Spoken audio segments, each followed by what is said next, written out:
Hello everyone সবাইকে। তো আজকে সকাল সকাল একটা ব্লগ নিয়ে আসলাম। তো আজকে দুপুরবেলা রান্নার একটা ব্লগ দেখাবো। এই বেগুনগুলো তো বাড়ি থেকে নিয়ে এসেছি, এগুলো হচ্ছে ছোট বেগুন, আমঝুরি বেগুন। তো এই বেগুনগুলো দিয়ে, আর সাজনার সিজন এখন, সাজনা দিয়ে শুটকির তরকারি রান্না করতে খুবই ভালো লাগে এবং খেতেও খুব ভালো লাগে।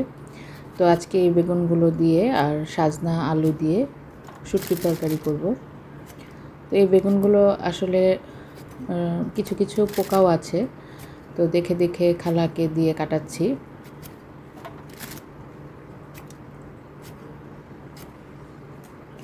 আর এই সময়টাতে আসলে একটু শুটকির তরকারি বা ভর্তা জাতীয় আইটেম খুবই ভালো লাগে। আর সাজনা দিয়ে বিভিন্ন ধরনের তরকারি, ঝোল তরকারি বা শুটকির তরকারি বা সরিষা দিয়ে সাজনা রান্না খুবই ভালো লাগে। তো সাজনাগুলো আমি খালাকে দিয়ে কাটাচ্ছি। আর সাজনাগুলো হচ্ছে আমি খুব হালকাভাবে ছিলে নিচ্ছি, এত ডেবে ডেবে ছিলাচ্ছি না, কারণ সাজনা সবসময় হালকাভাবে একটু উপরের ছোগলাটা উঠাতে হয়। আর এখানে শুটকির জন্য আমি নিয়েছি হচ্ছে লইট্টা শুটকি, আমি সিদ্ধ করে নিয়েছি, ভালো করে ধুয়ে কাঁটাটা ছাড়িয়ে নিয়েছি। আর এখানে রসুন, পেঁয়াজ আর কাঁচামরিচগুলো ভালো করে ছেঁচে নিচ্ছি। আর এই শুটকিটা কিন্তু আমি একদম তেল ছাড়া রান্না করব। এখানে আমি পানি দিয়ে দিয়েছি, পানির মধ্যে আমি ছেঁচে রাখা মশলাটা আমি দিয়ে দিচ্ছি, দিয়ে আমি যথারীতি হলুদ, মরিচ আর ধনিয়া দিয়েছি। আর রসুন তো আমি ছেঁচে দিয়েছি পেঁয়াজের সাথে। তো আমি এখানে আলু আর বেগুনগুলো আগে দিয়ে দিচ্ছি, দিয়ে আমি কিছুক্ষণ লাড়াচাড়া দিব, একটু পানি দিব, দিয়ে কিছুক্ষণ সিদ্ধ করে নিব। তো সিদ্ধ একটু হয়ে আসলে আমি সাজনাগুলো দিয়ে দিচ্ছি।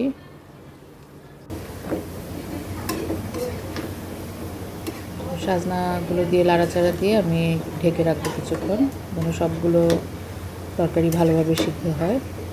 আপনারা চাইলে বাসায় এইভাবে চেষ্টা করতে পারেন শুটকি দিয়ে, যারা পছন্দ করেন শুটকি দিয়ে সাজনা দিয়ে। আর এখানে কি মাছ রান্না করে নিব, সাজনা আলু দিয়ে মাছ রান্না করব টমেটো দিয়ে। তো শুটকির তরকারিটা কিন্তু আমার প্রায় হয়ে এসেছে, পানিটা আর একটু শুকালে আমি নামিয়ে ফেলবো। আর এখানে আমি পটলও ভাজা করে নিচ্ছি, যেহেতু এখন নতুন নতুন পটল উঠেছে বাজারে। তো এই সময় পটল ভাজা খেতেও ভালো লাগে, যদিও এই সবজিগুলো সারা বছরই থাকবে এখন, তারপরেও প্রথম প্রথম ভালোই লাগে খেতে। তো এটা হচ্ছে সাজনার ঝোল, মাছ দিয়ে একটু ধনিয়া পাতা ছিটিয়ে দিলাম। আর এই তো শুটকি দিয়ে ভাত খাচ্ছি দুপুরবেলা, খুবই ভালো লাগছে খেতে। আজকের ব্লগটা এ পর্যন্তই। আল্লাহ হাফেজ।